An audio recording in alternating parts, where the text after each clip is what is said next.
Hey everyone, and welcome. Today we're going to jump back in time to the childhood of a spiritual leader, Mahant Swami Maharaj, to see if the blueprint for a remarkable life is visible right from the very beginning. So, what's the big question we're tackling in this explainer?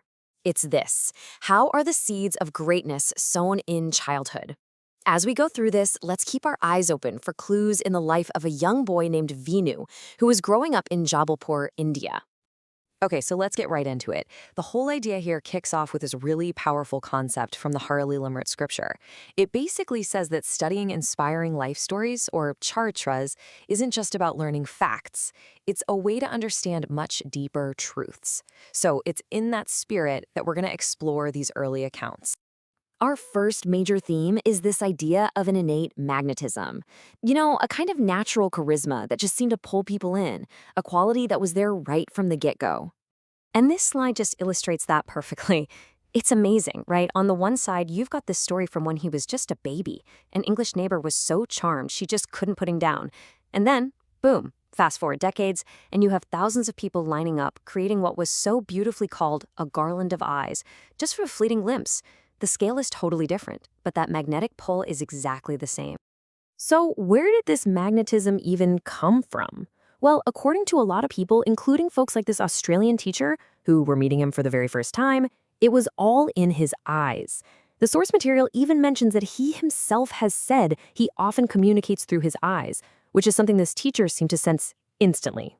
Now, here's what's really fascinating. This incredible charisma, it wasn't the only thing that made him stand out. Not even close.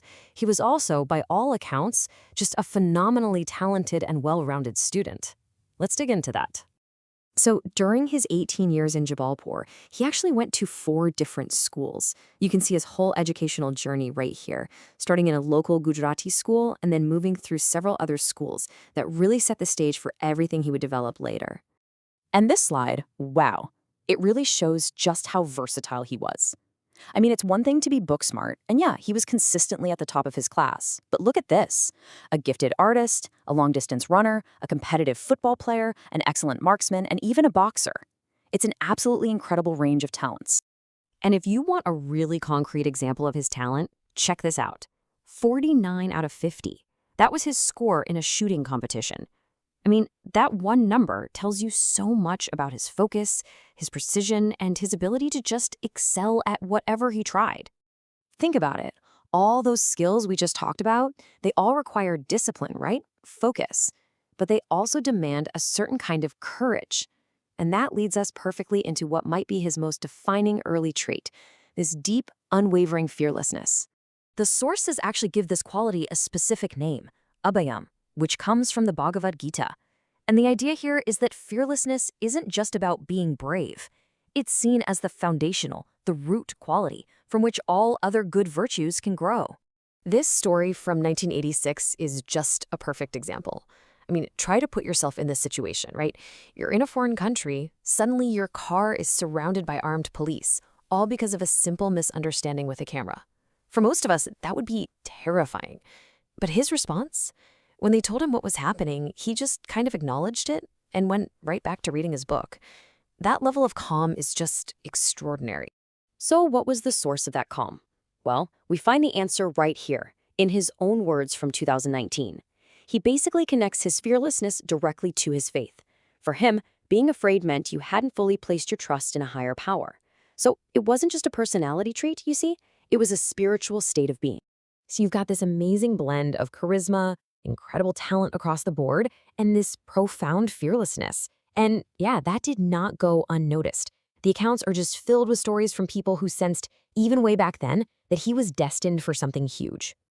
I mean, listen to this assessment from his school principal, Mr. Robinson. Look at the words he uses: a complete man, self-discipline, psychological insight. These aren't things you usually say about a kid. He was describing a seasoned leader, but he saw all of that in him as a young student. And that feeling people had about him, it continued for decades. This quote from the surgeon who did his heart surgery in '98, it's just mind-blowing. Right in the middle of this incredibly tense operation, the surgeon gets this distinct feeling that he's operating on someone special, someone destined to be the chief. What an amazing testament to a presence that people felt his entire life. And that brings us right back to where we started. After diving into this one incredible life story, we're left with that question. What early traits really define a lifetime of impact? Are people just born with them, or are they built over time? The story of that young boy Venu, it kind of suggests that maybe, just maybe, it's a little bit of both. Thanks so much for joining me.